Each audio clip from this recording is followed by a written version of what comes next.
Good morning all of you बच्चों। मैं बबीता सिन्हा आज आप लोगों को वर्ग नवम के बच्चे को अभ्यास 3 पढ़ाने जा रही हूँ।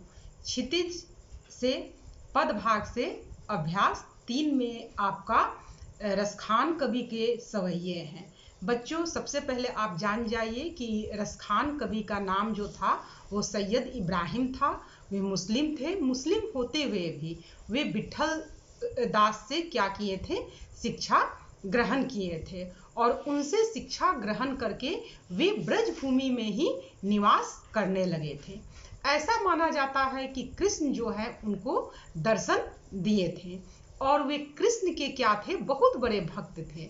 वे कृष्ण से इतना प्रेम करते थे, इतना अधिक प्रेम करते थे कि ऐसा माना जाता है कि वो सपने में श्री कृष्ण को देखे और श्री कृष्ण से मिलने के लिए वे नंगे पैर मथुरा चल दिए थे। उनके पैरों में छाला पड़ गई थी, पैरों से खून निकलने लगा था और मुस्लिम जानकर मथुरा के मंदिर के पुजारी जो है उनको मंदिर के अंदर आने से रोक दिया था और वे वही गेट पर बैठकर रात भर रोते रह गए थे कि अरे, मैं तो इतना सुंदर बालक को देखा था और लोगों ने पता बताया था कि वो बालक जो है मथुरा के मंदिर में रहता है और रात में श्री कृष्ण जो है बालक ही रूप में आए और जिस रूप में दर्शन दिए थे, जिस रूप में उनको रसखान कवि देखे थे, उसी रूप में श्री कृष्ण जो है रात भर उनके साथ खेलते रह गए थे और उसके बाद वे अपने गुरु से शिक्षा लेकर ब्रजभूमि में ही निवास करने लगे और श्री कृष्ण के प्रति उनका क्या था? अगाध प्रेम था। इतना अधिक प्रेम था कि वे हर प्रकार से कृष्ण को ही क्या मानते थे? अपना आराध्य देव मानते थे। देखिए बच्चों, प्रथम सवैया में उनका अगाध प्रेम झलकता है। मैं भूमिका बता दे रही हूँ कि रसखान कवि जो है किसी भी प्रकार से वे श्री कृष्ण के निकट रहना चाहते हैं। वे चाहते हैं कि यदि वे मनुष्य के रूप में जन्म ले तो वे नंद के गांव में ग्वालों के रूप में जन्म ले। इसके द्वारा उनका ये भाव प्रकट हो रहा है कि नंद के गाय को श्री कृष्ण जो है चराते थे, तो इसलिए वे श्री कृष्ण के निकट रह पाएंगे। यदि वो पशु के रूप में जन्म ले तो नंद के गाय के रूप में जन्म ले, क्योंकि नंद के गाय को कौन चराने जाता था? तो श्री कृष्ण चराने जाते थे। वे सोच रहे हैं कि यदि मैं पत्थर के रूप में जन्म लूं तो मेरा जन्म वही पहाड़ का हो कि जिस पहाड़ को श्री कृष्ण इंद्र के क्रोध से बचाने के लिए अपने उंगली पे गोवर्धन पर्वत को धारण किए थे। और अंत में कह रहे हैं रसखान कवि कि यदि मैं चिड़िया बन जाऊं तो मैं चिड़िया बनकर उसी कदम के डाल पे निवास करना चाहूंगा जिस कदम के डाल के नीचे श्री कृष्ण जो है बांसुरी बजाते हैं।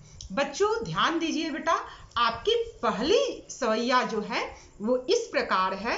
मानुष हो तो वही रस खानी, बसो ब्रज गोकुल गांव के ग्वारन। देखिए, गोकुल आपके श्री कृष्ण जहां रहते थे उस जगह का नाम है।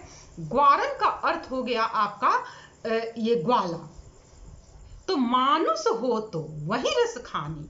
रसखान कवि कहते हैं कि यदि मैं मनुष्य के रूप में जन्म लूं तो उसी गोकुल गांव में जन्म लूं, कि ग्वाले के रूप में जन्म लूं, उसी गोकुल के गांव में ग्वाले के रूप में जन्म लूं कि जहां श्री कृष्ण जो है दिन भर ग्वालों के साथ घूमते रहते हैं। जो पशु हो तो कहां बस मेरो, ही श्री कृष्ण, यदि मेरा जन्म पशु के रूप में हो तो इसमें मेरा कोई बस नहीं होगा, लेकिन मैं यदि पशु के रूप में जन्म लेना चाहूंगा तो चरो नित्य नंद की धेनु मझधारन। धेनु का अर्थ गाय होता है और नंद जो है श्री कृष्ण के बाबा का नाम है। तो कह रहे हैं रसखान कवि कि यदि पशु के रूप में मैं जन्म लूं तो नंद के गाय के रूप में जन्म लूं, जिसको श्री कृष्ण है दिन भर क्या करते हैं? चराया करते हैं। तीसरा है पाहन हो तो वही गिरी, जो कियो हरि छत्र पुरंदर धारो। हरि का अर्थ हो गया श्री कृष्ण भगवान और छत्र का अर्थ हो गया छाता, गिरी का अर्थ हो गया बेटा पहाड़। और पुरंदर इंद्र भगवान को कहा गया है। तो यहाँ पे रसखान कवि कहते हैं कि पाहन हो तो वही गिरी, यदि मैं पत्थल के रूप में, पाहन पत्थल को कहा जाता है, यदि मैं पत्थल के रूप में जन्म लूं तो हे भगवान आप मेरा जन्म जो है उसी पहाड़ पर कीजिएगा जिस पहाड़ को छाते के समान इंद्र के डर से बचाने के लिए श्री कृष्ण ने अपने उंगली पर क्या किया था, धारण किया था। जो खग हो तो बसेरो करो, हे भगवान यदि मैं चिड़िया के रूप में जन्म लूं तो मैं वहीं बसना चाहूंगा। कालिंदी कूल कदम की डालन, ध्यान दीजिए बच्चों, कालिंदी का अर्थ यमुना होता है और कूल का अर्थ किनारा होता है और कदम जो है एक फल का नाम है, पेड़ के वृक्ष का नाम है।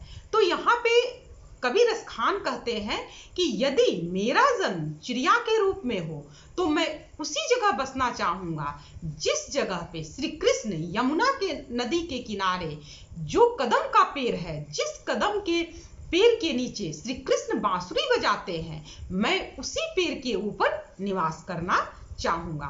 बच्चों पूरी पंक्ति का भाव ये है कि रसखान कवि जो है किसी भी प्रकार से श्री कृष्ण के सानिध्य चाहते हैं, उनको श्री कृष्ण के हर एक जगह से लगाव है। वे चाहते हैं कि श्री कृष्ण के किसी भी प्रकार उनका सानिध्य मिले, चाहे वो मनुष्य के रूप में मिले, पशु के रूप में मिले, पहाड़ के रूप में मिले, पक्षी के रूप में मिले। देखिए बच्चों, मैं एक बार आपको पूरी कविता का अर्थ बता रही हूं जो इस प्रकार है कि रसखान कवि कहते हैं कि हे भगवान यदि मेरा जन्म मनुष्य के रूप में हो तो मैं गोकुल गांव के ग्वाले के रूप में जन्म लेना चाहूंगा जिसके साथ श्री कृष्ण दिन भर गैया चराते हैं। हे भगवान यदि मेरा जन्म जानवर के रूप में हो, पशु के रूप में हो तो इसमें मेरा कोई बस नहीं है, लेकिन मैं यदि पशु के रूप में जन्म लूं तो नंद के गाय के रूप में जन्म लेना चाहूंगा, क्योंकि नंद के गाय को श्री कृष्ण जो हैं दिन भर क्या करते हैं, चराया करते हैं। हे भगवान यदि मैं पत्थल के रूप में जन्म लूं तो मैं उसी पत्थल के रूप में उसी पहाड़ पर जन्म लेना चाहूंगा जिस पहाड़ को श्री कृष्ण ने इंद्र के डर से बचाने के लिए, इंद्र के क्रोध से बचाने के लिए अपने उंगली पे जिस पहाड़ को छाते के समान धारण किया था। यदि मैं पक्षी के रूप में जन्म लूं तो मैं उसी यमुना नदी के किनारे कदम के पेड़ के ऊपर निवास करना चाहूंगा कि जिस यमुना नदी कदम के पेड़ के नीचे श्री कृष्ण जो हैं बांसुरी बजाते हैं। तो बच्चों आप देखें कि यहाँ पे रसखान कवि जो है किस प्रकार कृष्ण प्रेम को उजागर किए हैं। बच्चों आप अपनी राय जरूर व्यक्त कीजिएगा कमेंट बॉक्स में। यदि मेरी वीडियो पसंद आएगा तो सब्सक्राइब करना न भूलिएगा। आज के लिए इतना ही, तब तक के लिए धन्यवाद।